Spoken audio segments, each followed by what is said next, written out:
My coworker, Haley, had a twisted sense of humor. When my blood sugar crashed, she'd swap my emergency glucose tablets for salt pills, then film my dizzy spell for a laugh. The sunscreen she so generously offered was laced with itching powder that left my skin raw and ulcerated.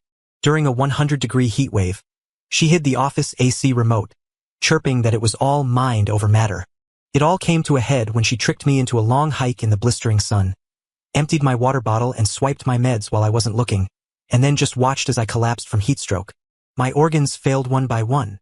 After I died, she posted on Facebook, "Some people have zero stamina, can't even walk a few steps without getting winded.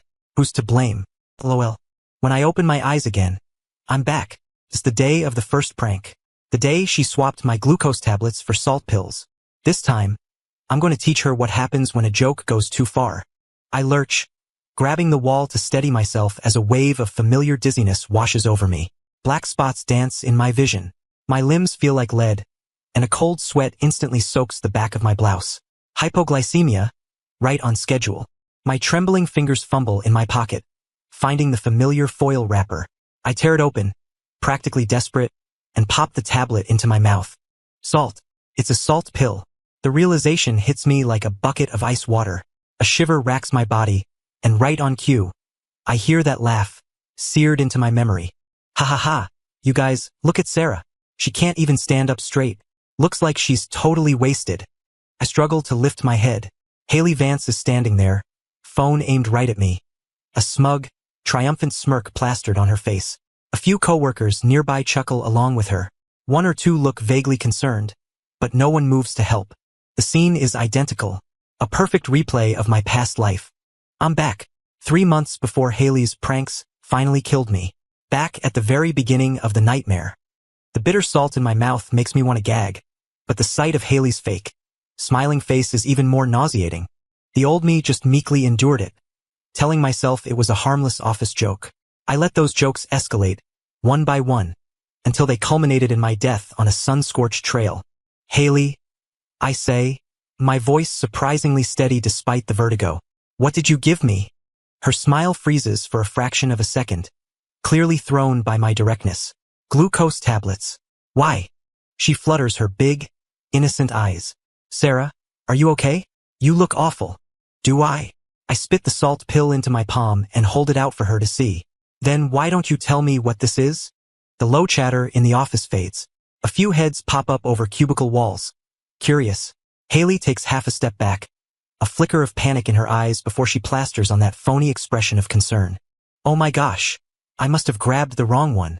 I have salt pills and glucose tablets in my purse. They look so similar." "Grabbed the wrong one?" I press forward. "Then why did you go into my desk drawer, take my personal supply of tablets, and replace them with this? Why was your first instinct to film me instead of helping when you saw I was having an episode?" My voice isn't loud, but in the now silent office, every word lands like a hammer blow. Coworkers exchange glances. A few brows furrow. Haley's face changes. She never expected me to know the details. "Sarah, what are you trying to say? I was trying to be nice, and now you're blaming me." Her eyes suddenly well up with tears. "I was just trying to be funny." "Funny?" I cut her off. "You think playing with someone's health is funny? What's going on out here?" Our department head, Director Mark Linden, pokes his head out of his office, his expression annoyed. "Nothing, Mark," Haley says, instantly switching to a sweet, professional tone. "Sarah's just feeling a little under the weather. I was just about to help her." I watch her performance, my face a cold mask. I don't expose her. Not yet. It's not time to show all my cards. Experience taught me that Mark always has Haley's back. A direct attack now would only backfire. "If you're sick, go to the break room. Don't disturb everyone else." Mark grunts, before closing his door. Haley shoots me a triumphant glance. She leans in close, whispering in my ear. "It was just a joke. You're not going to make a federal case out of it, are you? This is why you don't have any friends, you know. You're too sensitive." I meet her gaze, my voice flat and terrifyingly calm. "You know what I hate most, Haley? Malice disguised as a joke. From now on, I say, every one of your jokes, I'm paying back, tenfold." Her pupils constrict. My new attitude has clearly shaken her. Before she can respond, I turn and walk toward the break room. I pull a reel, backup tube of glucose gel from my purse and squeeze it under my tongue. Sinking onto the break room sofa, I close my eyes and sort through my thoughts. The advantage of being reborn is knowing exactly what comes next. Haley's pranks will escalate. The itching powder in the sunscreen, the sabotaged AC, the laxatives in my coffee, and finally, the fatal hike. But this time, I won't be the silent victim. This time, Haley Vance will learn firsthand what it feels like when the joke is on you. When I get back to my desk, I see Haley sneaking a tube of sunscreen out of her drawer, a malicious little smile playing on her lips. So, joke number 2 is already in the works. I sit down without a word and boot up my computer. My mind still replaying the last moments of my previous life, the sun-warped vision, my fading consciousness, and Haley's shrill laughter echoing in my ears. Sarah, you want some sunscreen? The UV index is super high today. Haley's voice pulls me from the memory. She's standing by my cubicle, waving a white tube of sunscreen, her face a mask of harmless innocence. It looks like any other bottle of SPF 50, but I know it's been mixed with a potent itching powder. Last time, I'd applied it without a second thought, and my skin erupted in painful red welts. I had to take 2 days off work to go to the doctor, while Haley feigned sympathy. Oh no, you must be allergic to one of the ingredients. Thanks, but I brought my own, I say, pulling my own bottle from a drawer and giving it a little shake. Haley's smile falters for a beat. Oh, but this is a brand new kind. It's amazing, you have to try it. She twists open the cap and squeezes a dollop of white cream onto her finger. I stare at the cream, then suddenly grab her wrist. If it's so amazing, why aren't you wearing any? The keyboard clatter in the office seems to quiet down. In my periphery, I see a few coworkers peeking over their monitors. Haley wasn't expecting this. Her wrist trembles in my grip. I put some on this morning. Did you? I say with a cold smile, tightening my grip. Then what's the harm in a little touch-up? I start moving her hand toward her own face. What are you doing? Haley shrieks, yanking her hand back. The dollop of sunscreen flies through the air and splatters on the carpet. Her voice is unnaturally sharp, drawing more attention. I feign surprise. It was just a joke. You're not going to take it seriously, are you? Throwing her favorite line back in her face feels even better than I'd imagined. Haley's face turns beet red. She opens her mouth to say something, but she's cut off by a round of applause. Everyone, listen up. Director Mark Linden is standing in the middle of the office, clapping his hands for attention. Just got word from corporate. The Vera Group project has been moved up. The pitch is next week. We're splitting into 2 teams to compete, and we'll submit the winning proposal. I'll be leading Team A. My co-lead on Team B will be Associate Director Lee. Mark announces, his eyes scanning the room. We need volunteers. I want to be on Sarah's team. Haley's hand shoots up, her voice sickeningly sweet. We have the best synergy. Synergy? Did she mean the kind where she steals my ideas and stabs me in the back? Mark nods, pleased. Excellent. Sarah Miller, Haley Vance, Kevin Smith, and Ethan Reed. You 4 are Team A. Everyone else is with Lee. He glances at me, adding, this project is critical for our second half performance. I expect everyone to give it their all. After the meeting breaks up, I head straight for the restroom. Closing the stall door, I take a deep breath in front of the mirror. You okay? A deep male voice startles me so badly I nearly jump out of my skin. I turn to see Ethan Reed from the tech department, standing in the hallway outside the restroom, keeping a polite distance. He's tall, dressed in his uniform of a black t-shirt and jeans, his hair a rumpled mess as if he just rolled out of bed.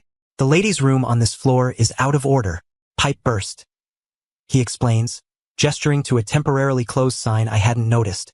I see the puddle of water and maintenance tools on the floor now. Last time this happened, I was in the nurse's office dealing with Haley's sunscreen disaster. I never came to this restroom, never had this encounter. Thanks for the heads up. I nod, turning to leave. That sunscreen, Ethan says suddenly, his voice low. I saw Haley adding something to it earlier. I whip my head around to look at him. His expression is placid, but his eyes are sharp. Why are you telling me this? I ask, my guard up. He shrugs. The IT department sees more than you'd think. He pauses, and the company's security system has some interesting blind spots. My heart speeds up. His words are heavy with implication, and my mind races. Thanks for the warning. I repeat, this time with genuine sincerity. Back at my desk, I find a post-it note that wasn't there before. Watch out for H. Her connection to M is more than professional. I scan the office, but no one looks my way. The handwriting on the note is so neat it looks like it was printed from a computer. My phone buzzes. It's my mom. Sweetheart, have you eaten? Her voice is warm and familiar, and it makes my nose sting. Just did, Mom. How about you and Dad? We just finished. Your father wanted me to ask if you're coming home this weekend. He bought your favorite jumbo shrimp and wants to make you his famous scampi. I bite my lip. I'll be there. I promise. My voice cracks a little. What's wrong? Trouble at work. Mom's senses are always sharp. No, nothing. I just miss you guys. I say, quickly composing myself. By the way, is Dad taking his blood pressure medication on time? Yes, don't you worry. Just focus on your work, take care of yourself, and stop ordering takeout all the time. After hanging up, I lean against the wall and take a deep breath. My family's concern is a mirror, reflecting just how alone I am in this office. No one is going to protect me but me. Across the room, Haley is leaning in close to Mark Linden's ear, the two of them sharing a laugh that's far too intimate. Mark is nearly 40, married with kids, yet he soaks up Haley's attention like a sponge. Sarah, here's the file for the Vera project, Haley says, suddenly appearing at my desk. She hands me a binder with a sugary smile. Mark wants you to handle the market analysis. He needs it by tomorrow. I open the binder. It's stuffed with a thick stack of disorganized, raw data tables. A deliberately tedious mess. Got it, I say calmly, taking the binder.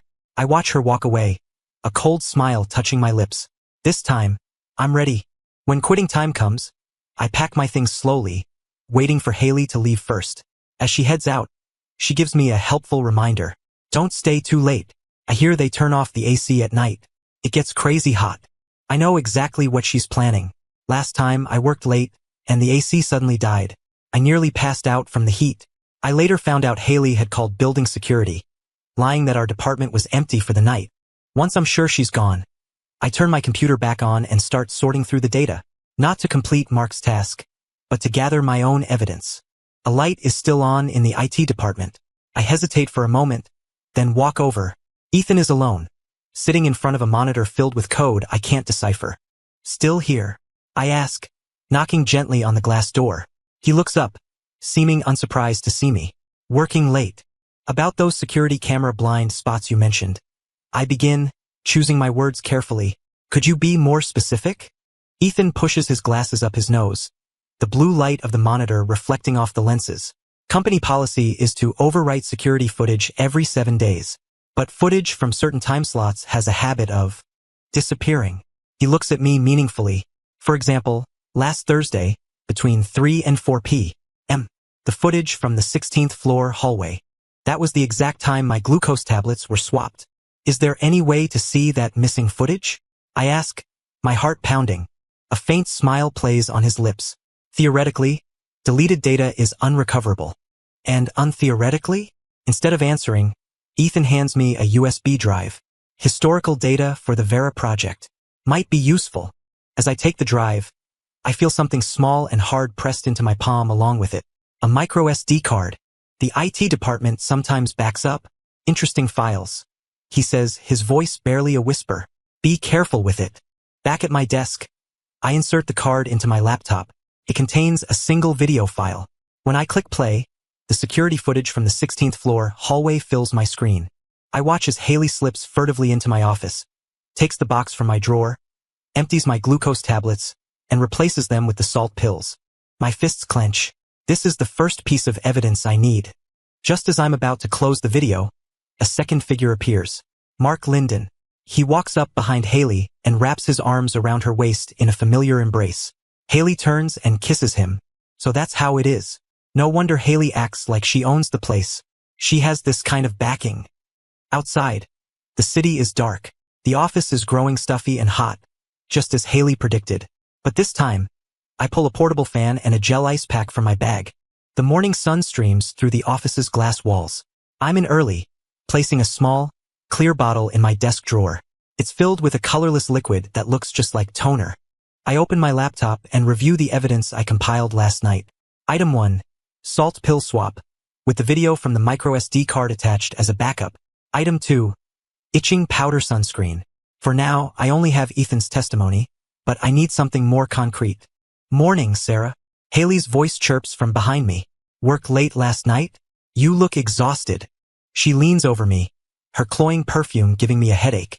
That's great. I have some market data I need to add. Her hand reaches for my mouse.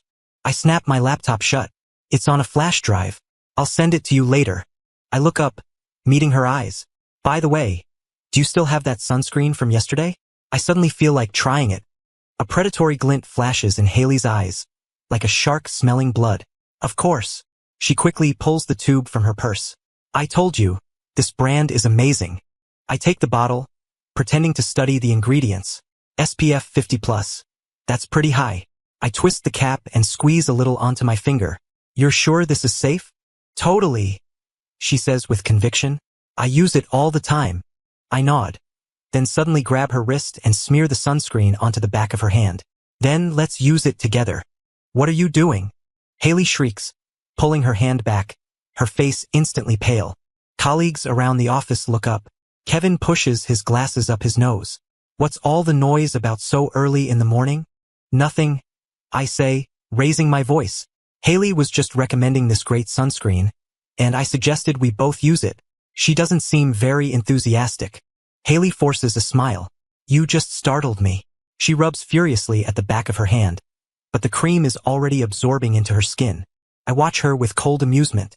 Last time, this stuff left my arms red and swollen. So itchy I scratched them until they bled and had to get a steroid shot. Now, let's see how long she can take it. Less than 10 minutes later, Haley starts shifting uncomfortably in her seat, her left hand constantly scratching her right. Haley, you okay? I ask with feigned concern. Your hand is getting really red. The skin on her hand is already inflamed, covered in a fine rash. I'm fine. Probably a mosquito bite, she says, her smile strained, a fine sheen of sweat on her forehead. I raise my voice again. Oh no. I hope you're not allergic to the sunscreen. You just said you've used it for ages with no problem. Our coworkers cast curious glances her way. Haley looks like she's sitting on pins and needles as the rash on her hand grows more pronounced. I'm just going to the restroom, she says, grabbing her purse and fleeing her desk. Kevin leans over. What's with her? I shrug. Who knows? Maybe the sunscreen was expired. I pick up the tube. Want to try some? Haley says it's great. Kevin waves his hands frantically. No thanks. I've got sensitive skin. Haley stays in the restroom for nearly half an hour. When she returns, her hand is slathered in a thick ointment and her face is grim. She shoots me a venomous look. I return it with an innocent smile. During my lunch break, I go to a nearby pharmacy. Do you have a strong cream for contact dermatitis? I ask the pharmacist. We do, but it's steroidal. You can't use it long term, he says, pulling a tube from the shelf. I'll also take a box of extra-strength allergy pills, I add. After being tormented by Haley's pranks in my past life, these medicines became a staple in my purse. Now, I plan to give her a taste of her own medicine. When I get back to the office, there's a new post-it on my monitor.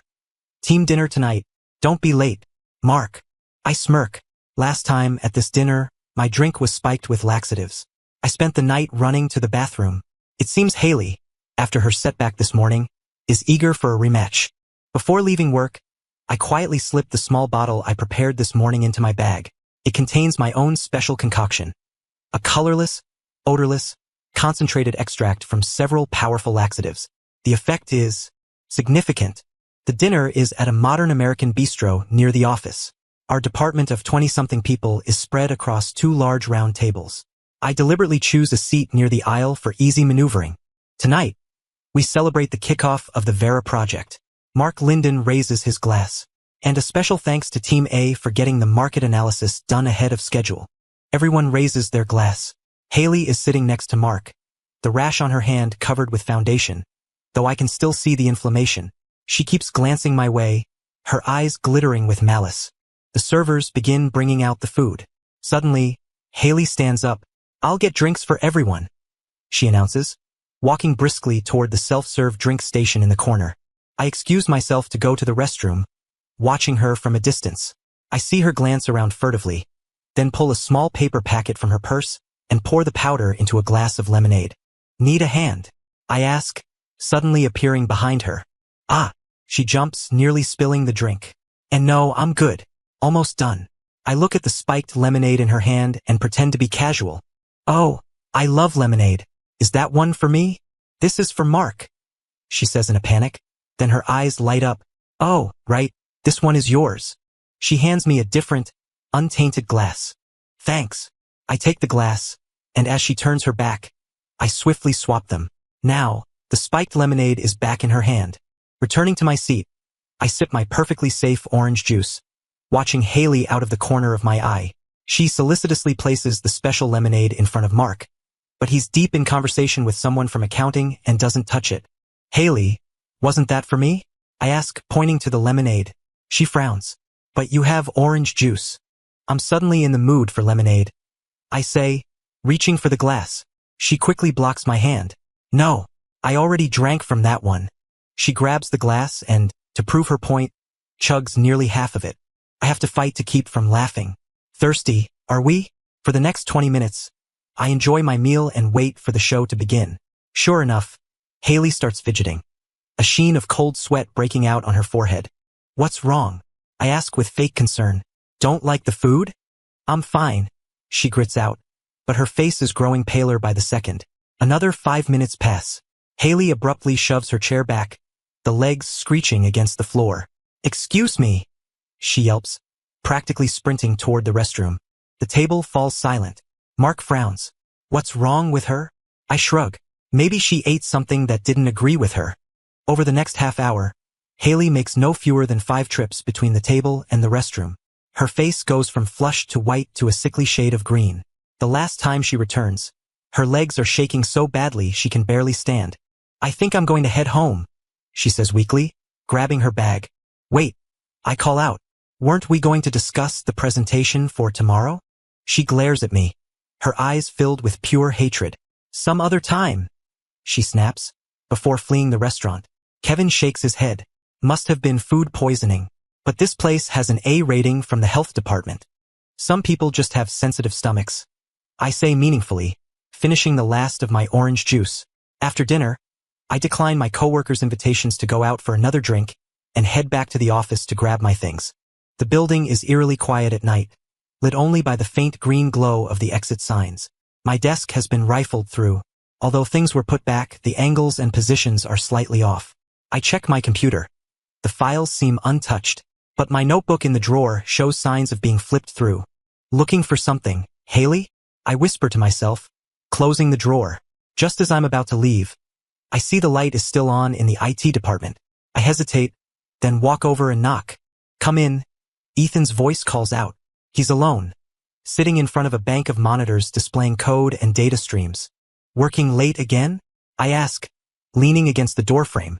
Yeah, security system upgrade, he says without looking up. I notice a few printed out security stills on his desk. One of them clearly shows Haley pouring something into a glass. What's that? I ask, pointing at the photo. He finally looks up, pushing his glasses up his nose. Restaurant security footage. Funny thing is, a camera from this angle isn't supposed to exist. I step closer, seeing the details in the photo. You hacked the restaurant system? Theoretically, that would be illegal, he says, his face impassive. Untheoretically, I was just helping them test their security vulnerabilities. I can't help but smile. Can I get a copy of these test results? Ethan hands me an envelope. Already printed them for you. I open it. Inside are not just high-resolution photos, but another USB drive. This is video evidence. The complete footage of her spiking the drink. He pauses. And of her going through your desk. My heart lurches. There are cameras in the office? Not officially, he says, his tone heavy with meaning. But there are hidden cameras in certain high-importance areas. This is a bombshell. I'd always assumed the office was a blind spot, but everything was being recorded, which meant Mark and Haley's dalliances. Can you get that footage? I ask directly. For the first time, Ethan's expression shifts. A slight frown creases his brow. Some things are better left alone. His answer only confirms my suspicion that he knows far more than he's letting on. Thank you for your help, I say, putting the envelope in my bag. But why are you helping me? He's silent for a long moment. Finally, he says, I hate bullies. Back at home, I add the day's victories to my evidence folder. Photos and testimony from the sunscreen incident. the video of her spiking the drink at dinner, the footage of her searching my desk. Each file is labeled with the date, time, and witnesses. Lying in bed, I review the day's 2 skirmishes. I'd won the battles, but Haley would not give up the war. She was humiliated tonight. She'll come back with a vengeance. My phone buzzes. A text from my mom. Sweetheart, what do you want to eat this weekend? Dad says he'll make you his famous grilled shrimp. A warmth spreads through my chest. I want everything Dad makes. I text back, adding a smiley face. The weather forecast calls for a high of 102 degrees. Standing outside my office building, I look up at the blinding glare reflecting off the glass facade and feel the spare AC remote in my bag. Last time, on a day just like this, the office remote vanished. I nearly got heatstroke while Haley smirked and said, "It's all mind over matter. You wouldn't be so hot if you weren't so agitated." Someone later found the remote in the break room freezer, encased in a block of ice. The elevator is packed, a humid mix of sweat and cologne. I get to the office 20 minutes early. It's deserted, just as I expected. I walk quickly to the central AC unit, pull out my spare remote, and set a timer. Auto off at 10 a.m. Auto on at 12 p.m. The timing is perfect. It's long enough for everyone to feel the sweltering heat, but not so long that it causes a full-blown mutiny. More importantly, it coincides with Mark's weekly inspection tour. I'm barely back at my desk when my coworkers start trickling in. Haley is wearing a breezy, light blue sundress, looking cool and fresh. She greets everyone with a smile, as if she hadn't spent last night in a bathroom stall. "Sarah, you don't look so good," she says, pausing at my desk with fake concern. "Didn't sleep well?" "Slept great," I reply, looking up at her. "Had a wonderful dream, in which you were hospitalized, and I sent a wreath to your funeral." Her smile twitches. "Well, good. By the way, Mark said he wants to see the preliminary proposal for the Vera project today. Are you ready?" "Of course." I pat my computer. Finished it up last night. In reality, I came in at 4 a.m. this morning to create a new version, one far more comprehensive than Haley would ever expect. Last time, she stole my ideas for this project and deliberately fudged the key data, getting me chewed out by Mark in front of the whole department. The morning passes quietly. At 9:55, I glance at the clock and discreetly slip the spare remote into my sleeve. At 10 o'clock sharp, the AC unit beeps and goes silent. A few seconds later, someone complains, "Hey, did the AC just die? Where's the remote? Anyone see the remote?" Kevin asks, wiping sweat from his forehead. Everyone shakes their heads. The temperature in the glass-walled office starts to climb rapidly, turning the space into a greenhouse. At 10:20, Mark arrives for his walkthrough, impeccably dressed in a suit. He frowns, dabbing his brow with a handkerchief. "Why is it so hot in here? Is the AC broken?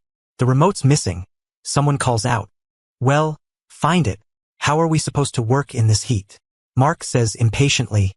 His eyes scan the room and land on me. "Sarah, go down to facilities and ask if they have a spare." The old me would have dutifully run down to the maintenance office, only to be told they didn't have one. By the time I returned, everyone would be miserable and irritable, and Haley would use the opportunity to snipe about how I can't even handle a simple task. "No need to go to facilities," I say calmly, pulling the spare remote from my sleeve. "I happen to have one right here." The entire office stares at me in stunned silence. I calmly press the power button. The AC whirs back to life, and a blessed wave of cool air washes over the room. "How do you have a spare remote?" Haley demands, her eyes wide. "The batteries in the old one died last week, so I got a spare from facilities," I say, looking directly at her.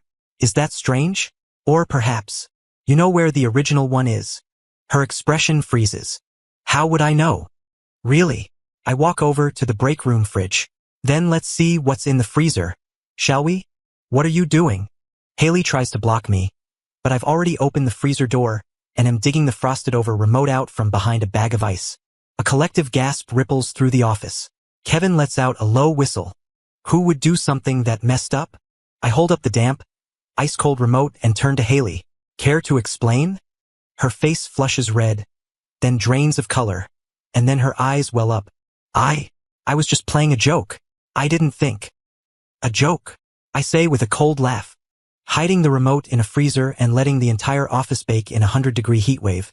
That's your idea of a joke?" "Haley didn't mean any harm," Mark suddenly interjects, frowning at me. "Sarah, You're overreacting. Overreacting. I turn to him. What if one of our colleagues with a heart condition or high blood pressure had a medical emergency because of the heat? Would that still be just a joke? Mark's face darkens. As long as no serious harm was done, it's not a big deal. It's normal for coworkers to joke around. If you're this uptight, it's no wonder you can't fit in with the team. A few coworkers exchange glances. I notice some of them nodding in agreement with Mark. That's the way it is in the corporate world. Most people choose self-preservation, sometimes even siding with the bully. I see, I say, putting the remote down. So in your eyes, Director Linden, intentionally damaging company property and endangering your employees' health is just a joke. I guess I should learn to make more jokes like that. Mark's expression sours. What's that supposed to mean? Nothing, I say with a sweet smile. Just a joke. The air in the office is thick with tension. Even the cold air from the AC can't dispel the awkwardness. All right, everyone back to work, Mark says, waving his hand dismissively. He shoots me a warning glare before turning away. Haley follows him into his office, making sure to give me a smug look before she closes the door. I return to my desk, my heart pounding. I may not have won this confrontation outright, but at least some of my coworkers saw Haley's true colors. More importantly, I confirmed that Mark is actively covering for her. At lunchtime, I go up to the company's rooftop terrace. It's a secluded spot, my old hiding place from Haley's torment. Here, the voice behind me makes me jump. I turn to see Ethan, holding out an iced coffee. Thanks. I take it, my fingers brushing against his. Even in this sweltering heat, his skin feels cool. He leans against the railing, silently sipping his own coffee. We stand there side by side, the silence comfortable. You saw? I finally ask. Yep, he replies succinctly. The camera caught it all. I turn to look at him. Haley hiding the remote in the freezer? 4:17 m. He says, adjusting his glasses. She thought no one was around. My fists clench. Why is Mark so protective of her? Ethan is quiet for a moment. Some things are safer not knowing. I'm already not safe, I say with a bitter laugh. I haven't been since the day she put salt in my candy. He turns to look at me, his eyes sharp behind his glasses. How were you so sure it was her? The first time. My heart skips a beat. A hunch, I say lightly, and I was right, wasn't I? He doesn't press the issue, just nods. Be careful. Mark Linden is more than just a department head. What do you mean? His brother-in-law is a VP at the company, Ethan says, finishing his coffee. That's why his department is exempt from regular audits. The information hits me like a lightning bolt. Why are you telling me all this? I ask, looking him straight in the eye. Ethan stares out at the city skyline. Like I said, I hate bullies. He pauses, then adds, especially bullies with powerful friends. He leaves, and I'm alone again on the rooftop. I lean over the railing, looking down at the city sprawling below. When I get back to the office, the atmosphere has changed. A few coworkers who are usually friendly avoid my gaze. Haley's little clique points and whispers when they think I'm not looking. Their snickers deliberately audible. A message from Kevin pops up on my screen. Be careful. Haley's telling everyone you're unstable and that you're harassing her. I reply, thanks. Did she happen to mention why I'm supposedly unstable? Kevin's response nearly makes me drop my phone. She's saying you have a crush on Mark and you're jealous of how close he and Haley are. It's a viciously clever move. Not only does it paint me as the villain, it casts me as a scorned, hysterical woman. I look over at Haley's desk. She's leaning in close to Mark, whispering something to him. Just before the end of the day, Mark calls a sudden department meeting to announce a change in the Vera project workflow. Given the importance of this project, I've decided to personally oversee Team A, he says, his gaze sweeping the conference room and lingering on me for a moment. Sarah will be responsible for the market data analysis. Haley will handle client communications and the final presentation. My fists clench under the table. This means Haley will be the one presenting my work, taking all the credit, just like last time. Worse, client communications is the easiest place to sabotage things. She could deliberately misrepresent their feedback, making my analysis seem completely off base. Any questions? Mark asks, his gaze challenging me. None, I reply calmly, as long as the division of labor and responsibilities are clear. After the meeting, I deliberately hang back. As I expected, I overhear Haley and Mark talking in the hallway just outside. She was completely out of line today. Haley says, her voice thick with fake tears. Don't worry. She won't be a problem for much longer. Mark's voice is a low, intimate murmur. Once the project is done, I'll give her the lowest possible performance review. She'll be optimized, out of a job in no time. But I can't wait that long. She humiliated me in front of everyone today. Patience. Baby, if we make a move on her now, it'll be too obvious. Footsteps approach, and I quickly duck into the nearby copy room. Through the frosted glass, I watch Mark pull Haley close, his hands sliding down her back in a way that is anything but professional as they walk toward the elevator. I snap a blurry, but still recognizable, photo with my phone. My heart is racing. Ethan was right. Mark isn't just a department head, and Haley is definitely not just his subordinate. Back home, I add the day's new evidence to my collection. The security footage of the remote incident, the audio recording of Mark and Haley's conversation, the email documenting the change in project roles. Each piece is dated and filed, creating an increasingly damning timeline. My phone buzzes. It's my mom. Honey, your dad bought a ton of shrimp. He's all set for you this weekend. I'll definitely be there. I text back, adding, how's dad's blood pressure lately? A little high, but he's taking his meds. Don't you worry. I put my phone down and open my laptop, searching for Robert Evans, Vice President. The first result is the company's executive bio page. Robert Evans, VP of Human Resources and Finance. The man in the photo is in his 50s and bears a striking resemblance to Mark Linden. Of course, no wonder a mid-level director felt so untouchable. I pull up the company directory and copy the VP's email address. It's not time to play that card yet, but I need to be ready. 2 hours before the Vera project presentation, I double-check the file on my USB drive. Last time, on this very day, Haley secretly altered the key data points in my PowerPoint, causing me to be humiliated in front of the entire executive team. It nearly cost me my job. Sarah, is your part ready? Haley appears at my desk, her smile so sweet it's nauseating. All set, I say, patting the USB drive in my pocket. I have 3 backups. A flicker of annoyance crosses her face, but she covers it with a laugh. Perfect. I just got a notification. They've moved the meeting to the main conference room. We'll need the big projector. Can you send me the file? I'll go set everything up early. Here it comes. The exact same play as last time. I pretend to think for a moment. Oh, don't worry about it. I can go set it up myself. I can't let you do that. Her voice gets a little too loud, and she quickly lowers it. I mean, Mark put me in charge of the logistics. It's part of my job. I calmly pull a sealed manila envelope from my drawer. Well, in that case, this is a hard copy of the final presentation.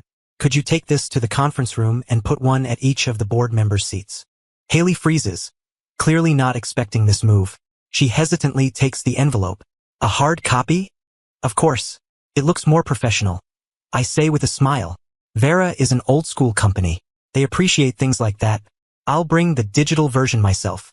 Her fingers grip the envelope so tightly her knuckles turn white. She forces a smile and leaves. I know she's probably in the restroom right now, tearing it open to see my presentation. Too bad for her. The envelope only contains the project background. I left out all the core data and strategic analysis. Half an hour before the presentation, I arrive at the conference room. Haley is anxiously fiddling with the projector. She looks startled when I walk in. Is the equipment ready? I ask nonchalantly. All set, she says, pointing to a laptop already connected to the projector. Just copy your file over. I glance at my watch. It's still early. I can do it once the execs get here. Her eyes dart around nervously. What if there's a technical issue? It's better to be prepared. Good point. I nod, plugging in my USB drive. Out of the corner of my eye, I see Haley leaning in, trying to get a look at my screen.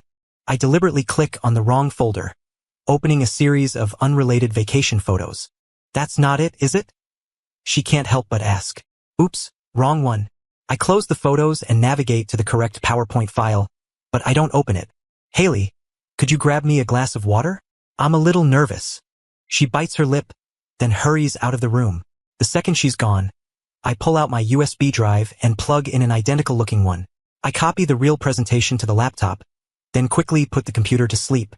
When Haley returns with the water, I'm casually scrolling through my phone. File copied? She asks eagerly. Yep, all set. I say, taking the glass. pretending not to notice her frantic glance at the sleeping laptop. The executives start to file in. Mark Linden walks in, looking sharp in his suit, and gives Haley a subtle nod. I take a sip of water, hiding the smirk on my face. After the executives from the Vera Group are seated, the presentation begins.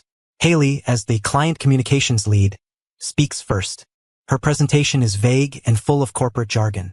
The execs nod politely, but they're clearly bored. Next, we'll hear from our market analysis lead, Sarah Miller. Mark announces. I can see the gleam of anticipation in his eyes. He's waiting for me to crash and burn. I stand up, walk to the laptop, wake the screen, and click open the PowerPoint. My meticulously prepared presentation fills the large screen. Complete data analysis, clear market positioning, and a feasible marketing strategy. Mark's face freezes. Haley's turns ghost white as she stares at the screen in disbelief. Based on our research, the Vera Group has a potential 30% market share increase in Tier 2 and Tier 3 cities. I explain smoothly, citing specific data points. The Vera Group's director of marketing is nodding enthusiastically, even taking a few pictures of the slides with his phone. This is the complete opposite of what happened last time, when I was questioned and humiliated for inaccurate data. Ms. Miller, your analysis is exceptionally professional. The Vera Group CEO says during the Q&A session. This differentiated competitive strategy is exactly what we've been looking for. Mark forces a tight smile. Sarah is indeed one of our department's top performers. After the meeting, the Vera executives personally came over to exchange business cards with me. Haley stood in the corner, her eyes shooting daggers. As soon as the last board member left, she stormed up to me. You played me, she hissed, her voice low and furious. I feigned confusion. What are you talking about? You? That file. It was. She was so angry she was sputtering. Oh, you mean the presentation? I said as if just realizing. I made some last-minute updates last night. I must have forgotten to tell you. Sorry about that. She ground her teeth. You think you've won? Just you wait. Mark walked over, frowning. What's going on? Nothing, Director, I said with a pleasant smile. Haley just had some different opinions about my presentation. He shot me a warning look before pulling Haley away. As I was packing up my things, I realized Ethan was standing at the conference room door. That was quite a performance, he said quietly, handing me another USB drive. You might need this. Back at my desk, I plugged it in. It was a security video from 3 a.m. that morning. It showed Haley sneaking into the office and tampering with my computer. Then, another clip from this morning, an hour before I arrived, showed her trying to alter the files on my USB drive. My fists clenched. I had expected it, but seeing the proof still filled me with rage. What had I ever done to her to deserve this relentless, calculated sabotage? My phone vibrated. A text from my mom. Sarah, your dad had his checkup today. The doctor said his blood pressure is under control. It's safe for you to come home this weekend. That's great. I'll head out first thing Saturday morning. I replied quickly, adding, tell Dad not to overdo it. I'll cook when I get there. Putting my phone down, I noticed Haley's desk was empty. I could hear her laughing with a few coworkers in the break room.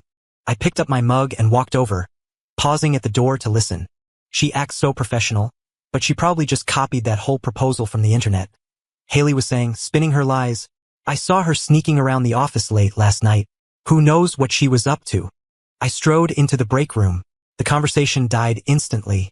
I calmly refilled my mug, then pulled a small vial from my pocket and added a few colorless drops to Haley's cup. What are you doing? She shrieked, jumping back.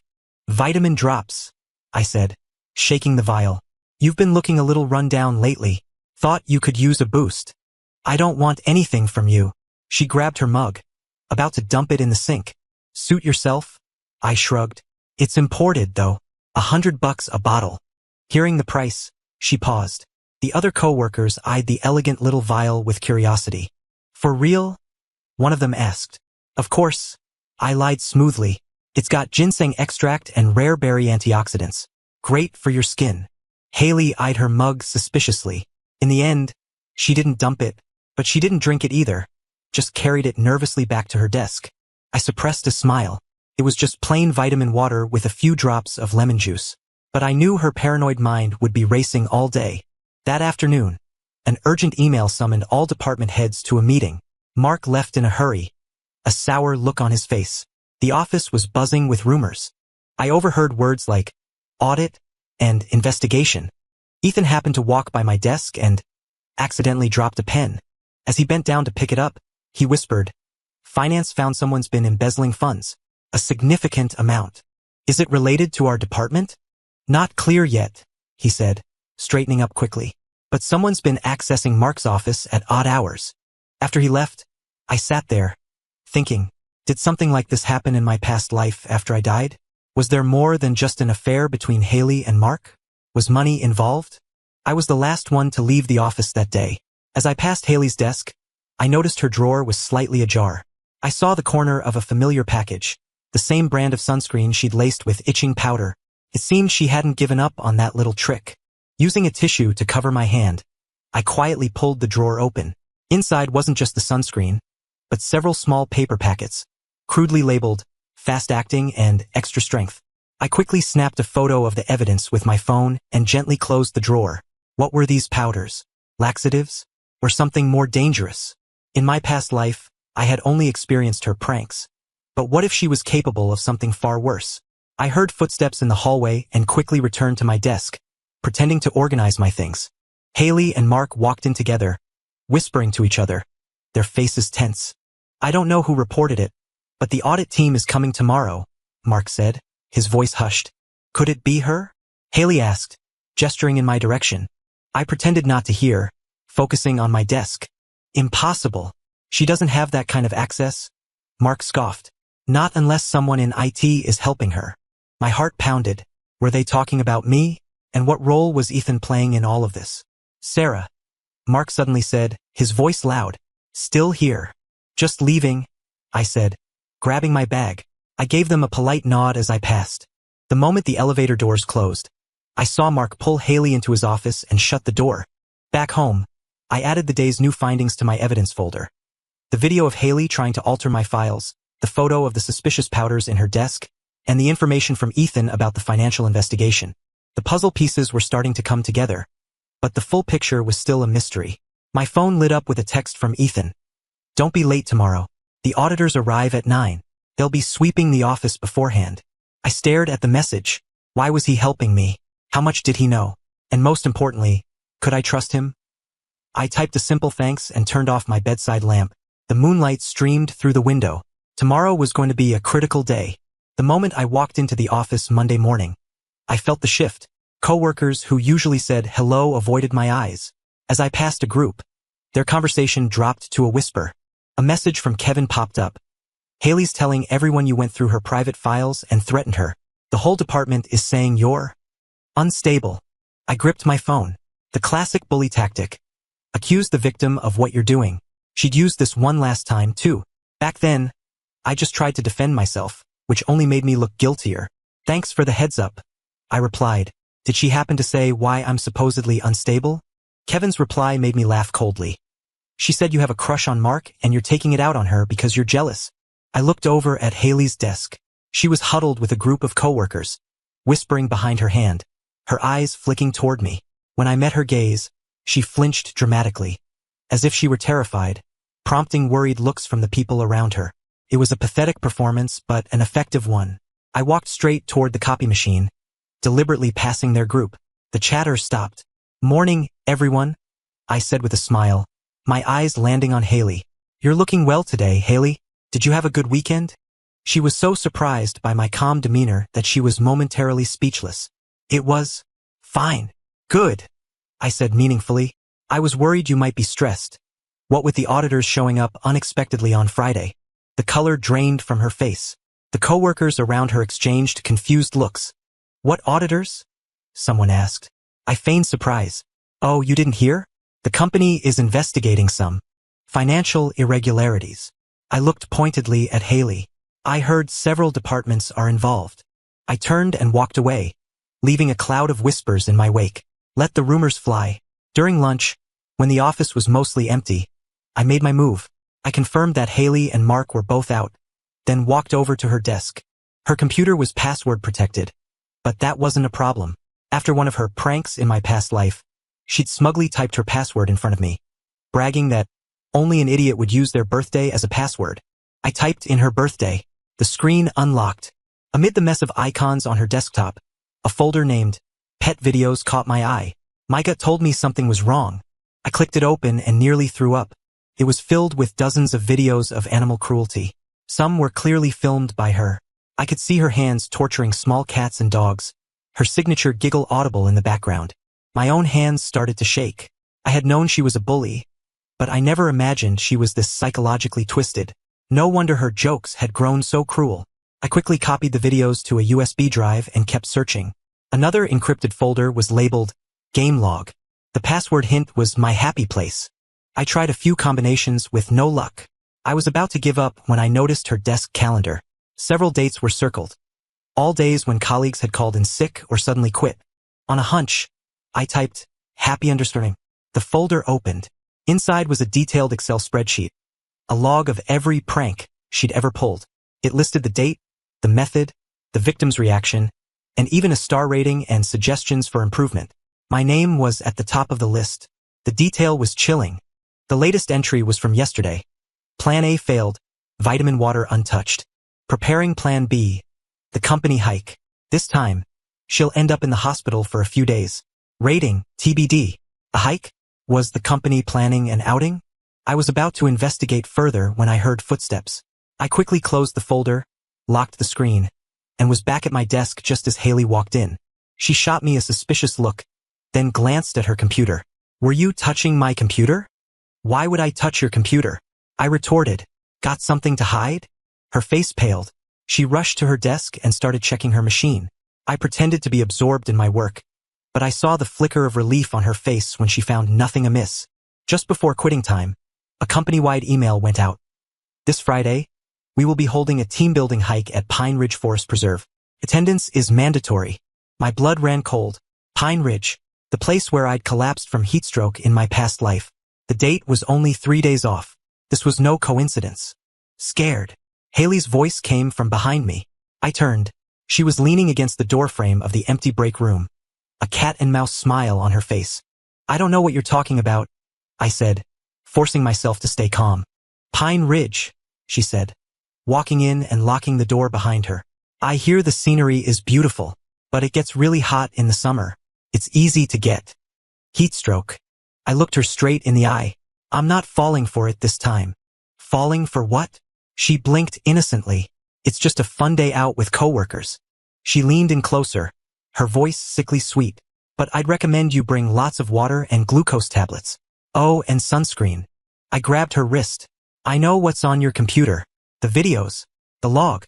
It's enough to put you in jail. Her pupils contracted, but she quickly recovered, laughing. It was just a joke. You didn't actually believe that, did you? I downloaded those from the internet. You can't prove anything, including the ones you filmed yourself? I sneered. And the detailed log of every person you've tormented? You think the police will see that as a joke? Her smile finally vanished. What do you want? It's simple, I said, releasing her. Stop everything. Stay away from me, or this evidence goes straight to the executive board and the police. She rubbed her wrist, a look of pure malice I'd never seen before flashing in her eyes. Fine, I promise. No more pranks. She turned and unlocked the door, but paused before leaving. But Sarah, have you ever considered that if I was as bad as you say I am, I wouldn't give up this easily? The door clicked shut. I stood there, a sudden, bone-deep chill running down my spine. The day of the hike, the Weather Service issued an excessive heat warning. I was awake at 4 a.m., checking and rechecking my backpack. 4 bottles of sports drinks, 6 packets of glucose gel, 2 boxes of electrolyte powder, cooling towels, a portable fan, and a full first aid kit. Last time, I'd brought only a single bottle of water and a few candies, both of which Haley had accidentally knocked out of my hands. My phone vibrated. A text from Ethan. I'll be late today. Keep your phone on. I frowned. He hadn't even attended the hike last time, claiming a family emergency. Why was he giving me a heads up now? The company bus left at 7 a.m. I chose a seat near the front for a clear view of everyone. Haley was the last to board, dressed in a flimsy sundress and sandals, as if she were heading to the beach. She scanned the bus and deliberately chose a seat in the very back. Everyone buckle up, Mark announced from the front. It's about a 2-hour drive to Pine Ridge.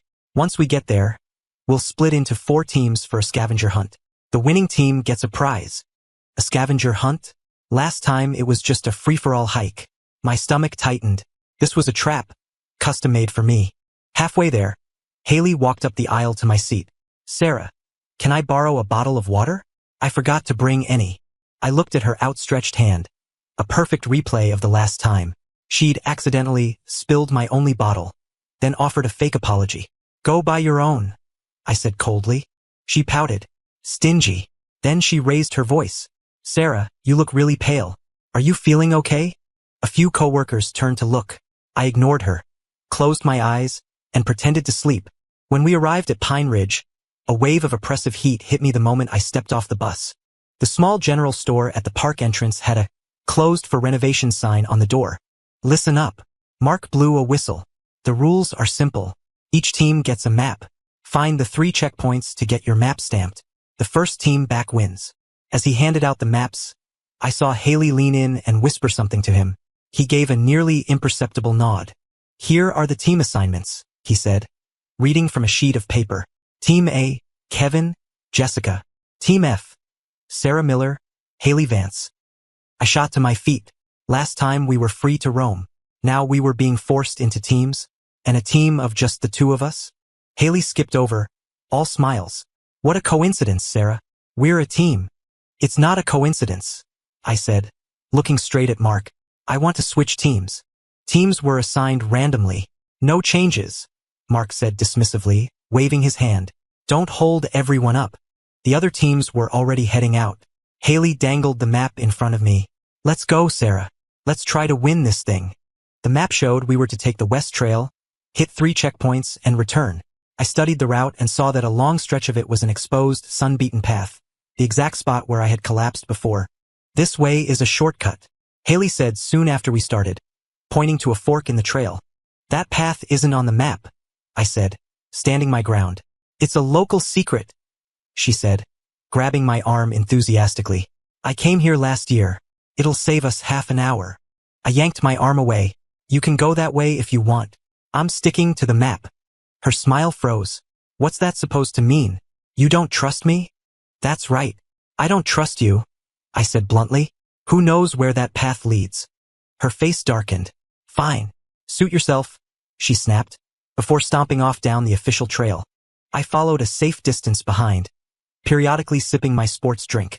We found the first checkpoint without any issue, but as we approached the second, things started to go wrong. Huh? The map says we go straight here, Haley said, standing at another fork in the path, looking confused. I looked over her shoulder. The map did indeed show a straight path, but the trail clearly veered to the left. She'd pulled the same trick last time, leading me down the wrong path. You wait here, I'll go scout ahead, she offered. No, we'll go together. I wasn't letting her out of my sight. We ended up taking the left turn.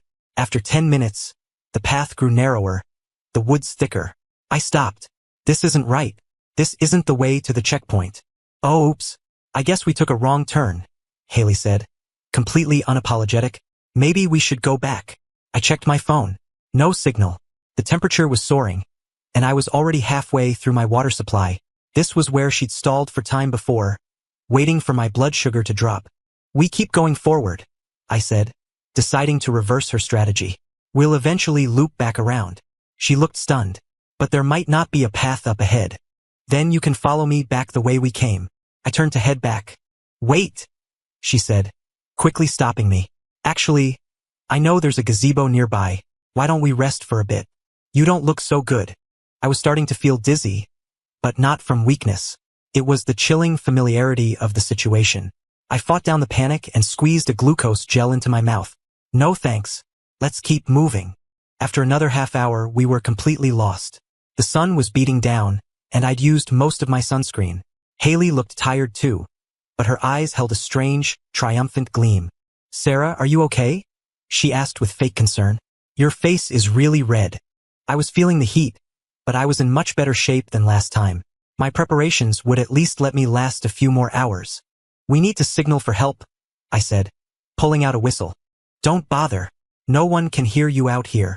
Her tone suddenly shifted, her smile turning into a vicious sneer. Honestly, Sarah, I'm curious to see how long you last today. I stopped blowing the whistle and stared at her. So you're finally done pretending? Pretending what? She said with a tilt of her head. It's your own fault you're out of shape. Has nothing to do with me. She pulled out her phone. Here, smile for the camera. I'm going to post this on Instagram. Bestie is so out of shape she can't even walk. LMAO. I smacked the phone out of her hand. Enough. I know you led me down the wrong path on purpose. Just like last time. Last time. She blinked, then burst out laughing. Oh my God. You really have lost your mind. I realized my slip, but it was too late. She looked at me like she'd just discovered gold. I'm going to tell the whole company you're crazy. Who's going to believe a lunatic? Just then, I heard a faint whistle in the distance. Haley's face changed. Who's that? Sarah. A man's voice called out. It was Ethan. How did he find us? Haley quickly snatched her phone off the ground. We're over here. Help. Sarah fainted. She shrieked. I stared, dumbfounded, as she instantly transformed into a panicked, helpless victim. Footsteps crunched closer, and Ethan appeared at the end of the path, flanked by 2 park rangers. What happened here? One of the rangers asked. My friend has heat stroke. Haley cried, her voice choked with fake sobs. She just started talking nonsense, saying things about past lives. Ethan strode over to me and handed me a bottle of ice-cold water. Drink this. I took it gratefully, noticing he was wearing a professional-looking first-aid backpack.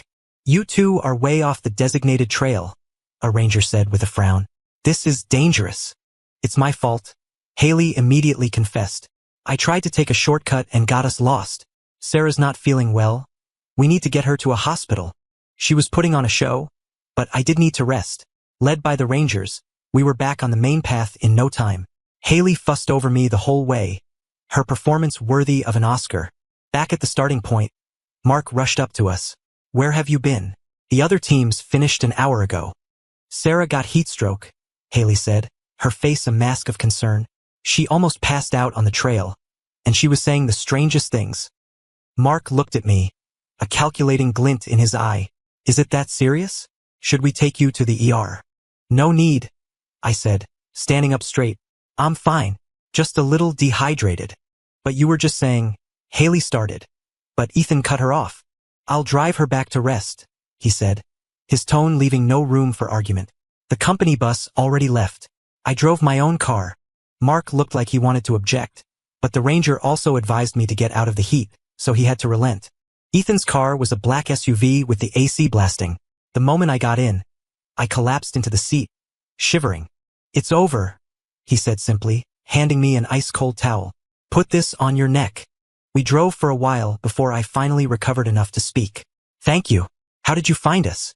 GPS, he said, nodding toward my phone. I installed a tracking app on it yesterday, just in case. I stared at him, shocked. You? Why? Because I knew what she was planning, he said calmly. I checked her search history. Her top queries were, how to create the perfect accident, and symptoms of lethal heat stroke. A chill ran through me. She wanted to kill me? I wasn't sure, Ethan said, glancing at me. But she has a pathological obsession with hurting you. What was that you said about a past life? I was silent. Who would believe a story about being reborn? It's okay. You don't have to talk about it, he said, surprisingly not pressing the issue. The important thing is, you're safe now. No, I'm not. I shook my head. As long as she's at the company, she'll keep trying to hurt people. A small smile touched Ethan's lips. Then let's get her out of the company. He handed me a USB drive. This contains proof that she's been embezzling company funds, along with high-definition videos of her and Mark. It's more than enough to get them both fired. I took the drive, my heart pounding. This was the final piece of the puzzle. Why are you helping me? I asked the question again. This time he gave me the full answer. Because of my sister. She had a coworker just like Haley when she started her first job. She wasn't as strong as you. She ended up committing suicide. His voice was flat, but his knuckles were white on the steering wheel. I didn't know what to say. I just reached out and gently touched his arm. We drove the rest of the way back to the city in silence. When I got home, I opened the USB drive. The evidence was irrefutable. Forged expense reports, misappropriated project funds. Enough for felony charges. The videos clearly showed Haley and Mark's affair in the office, complete with conversations about how to cover up the financial fraud. The most chilling part was a folder labeled Game Upgrade. It contained a detailed plan for my ultimate prank, a step-by-step guide that mirrored my death in my past life, luring me to a remote location, stalling until I collapsed, then playing the innocent bystander. She wasn't playing pranks. She was planning a murder. Shaking, I organized all the evidence, backed it up to the cloud, and drafted a long email to the director of HR and the company CEO. I set it to send automatically. If I didn't cancel it by 3 p.m., the next day it would go out. With that done, I collapsed onto my bed, utterly exhausted. The final stage of my revenge was set, but I felt none of the satisfaction I expected. Outside, the sunset painted the sky in shades of blood. Tomorrow would be Haley's judgment day. The next morning, the office atmosphere was tense. The receptionist told me the director of HR wanted to see me. Haley and Mark hadn't shown up yet. In the HR director's office, a stern, middle-aged woman gestured for me to sit. Ms. Miller, we received an anonymous submission of some disturbing materials concerning you and your colleague Haley Vance. My heart hammered against my ribs. What kind of materials? Some videos and financial records, she said, adjusting her glasses. First and foremost, I need to confirm your safety. The materials suggest that Ms. Vance may pose a threat to you. So Ethan had already made his move. I took a deep breath. Yes, for the past few months, Haley has been using pranks to physically and psychologically harm me, from swapping my medication to deliberately getting me lost during yesterday's team-building event. Do you have any proof of these incidents? I took out my phone and played the videos and showed her the log I'd copied from Haley's computer. The HR director's face grew darker with every passing second. This goes far beyond workplace bullying, she said grimly. We need to immediately. The door was thrown open and Mark Linden stormed in. Director Lee, I hear you're investigating my department? He saw me and his eyes narrowed into a sneer. You again? What are you stirring up now? Director Linden, please control yourself, the HR director said, standing up. We are addressing a serious incident of workplace violence. That's ridiculous. Mark slammed his hand on the desk. Haley is the sweetest girl. Everyone in the company loves her. It's Sarah here who's unstable. She's been harassing Haley for months. Is that so? I calmly produced the USB drive. Then perhaps you should watch this. The HR director plugged it into her computer. The video of Haley and Mark in his office filled the screen. Their incriminating conversation about embezzling funds playing clearly from the speakers. The color drained from Mark's face. That's a deep fake. It's fabricated, he stammered. Our IT department can verify its authenticity, the HR director said coldly. Director Linden, you are suspended, effective immediately, pending a full investigation. As for Haley Vance, she called in sick today, Mark said abruptly. I exchanged a look with the HR director. My gut told me Haley wouldn't go down this easily. When I returned to my desk, everyone was staring at me. Kevin discreetly messaged me that news of Mark's suspension was already spreading. At noon, I received a text from an unknown number. Want to see your parents again? Then don't make a sound. 352 Oak Street, apartment 502. Right? My blood ran cold. Mom and Dad. I immediately called their landline. No answer. I tried my mom's cell. It went straight to voicemail. I grabbed my bag and bolted, nearly running into Ethan at the elevator bank. What's wrong? He asked, grabbing my trembling shoulders. Haley, my parents. I shoved the phone in his face, unable to form a coherent sentence. His expression turned grim. I'll drive you. On the way, I kept trying to call my parents with no luck. Ethan ran 3 red lights, getting us to my parents' apartment complex in 20 minutes. Standing in front of apartment 502, I fumbled for my keys, only to find the door was slightly ajar. I pushed it open. The living room was in disarray. The coffee table was overturned. Teacups shattered on the floor. My dad's reading glasses lay on the rug, broken in half. Dad! Mom! I screamed, searching every room. They were gone. Ethan did a quick sweep. No signs of a struggle. They probably left in a hurry. Look at this. He pointed to the lock. It wasn't forced. That means they opened the door for whoever did this. The word, whoever, hit me like a physical blow. The image of my parents' grief after my death in my past life flashed through my mind. If my quest for revenge had put them in danger. My phone rang. A video call from an unknown number. I answered. Haley's face filled the screen. She was in what looked like an abandoned warehouse. Sarah, want to see your dear mommy and daddy?